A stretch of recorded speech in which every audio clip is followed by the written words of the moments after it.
Sebelum melanjutkan, jangan lupa subscribe dulu, terima kasih. Bab 409, Jian Wushuang, meletus. Bagaimana itu mungkin? Petik 2. Tuan Aks, Zhang Feng, dan Feng Zi ketakutan. Ada begitu banyak regu di area luar yang luas sehingga hampir mustahil bagi dua regu untuk bertemu dua kali.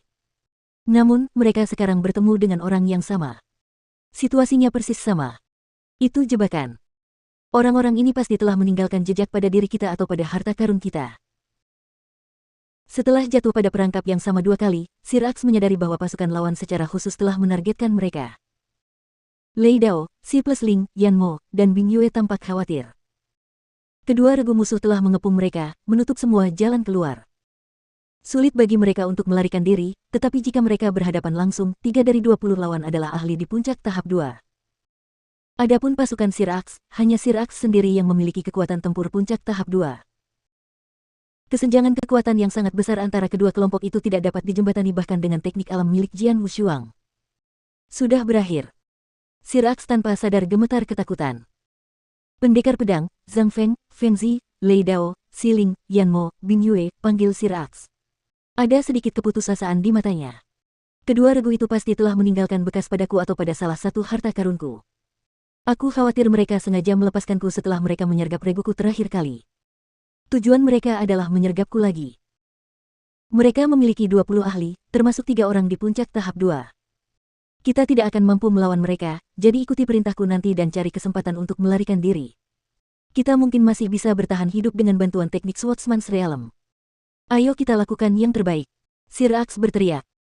Bajingan, bahkan jika aku harus mati, aku akan menyeretmu bersamaku, kata Lei Dao. Matanya penuh amarah. Berusaha sebaik mungkin. Kita tidak akan membuat mereka mudah membunuh kita.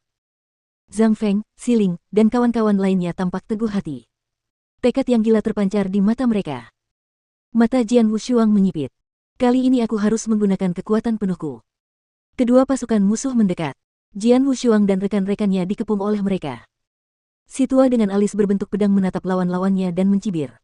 Aku membiarkan mereka pergi terakhir kali untuk menangkap ikan yang lebih besar. Sekarang saatnya mengambil kembali kailku. Benar, kita tidak bisa menggunakan trik yang sama lagi, kata seorang pria setengah baya yang gemuk, seorang ahli di puncak tahap 2. Kita tidak perlu menunjukkan belas kasihan. Ayo kita bunuh mereka semua. Jawab tetua dengan alis berbentuk pedang dengan suara dingin. Ayo kita lakukan. Kedua pasukan musuh itu mematuhi perintah tetua itu dan menyerang maju. Ledakan, ledakan, ledakan. Gelombang kekuatan dahsyat menjalar ke seluruh area dan mengguncang tanah. Ke-20 ahli itu melesat ke arah Jian Wushuang dan rekan-rekannya dari segala arah. Sebagian besar dari mereka memiliki tatapan mata yang berapi-api. Beberapa penyerang terkekeh keras. Pendekar, tunjukkan kerajaanmu. Tuan-tuan, mari kita bertarung, kata Sir Aks, nyaris tidak bisa menyembunyikan keputusasaan dalam suaranya. Pertempuran dimulai. Esensi pedang yang mengerikan tiba-tiba meletus dari pasukan yang terdiri dari 8 ahli. Sir Aks dan Lei Dao melihat ke arah sumbernya dan melihat 2 hantu jiwa pedang yang luar biasa muncul. Masing-masing tingginya hampir 100 kaki, hantu jiwa pedang menjulang di atas mereka seperti gunung. Esensi pedang yang luar biasa dan mengerikan terpancar dari 2 hantu jiwa pedang. Hantu jiwa pedang sepanjang 30 kaki adalah tingkat ketiga sementara hantu jiwa pedang sepanjang 100 kaki dianggap tingkat pertama. Ini berarti ada 2 jiwa pedang tingkat pertama.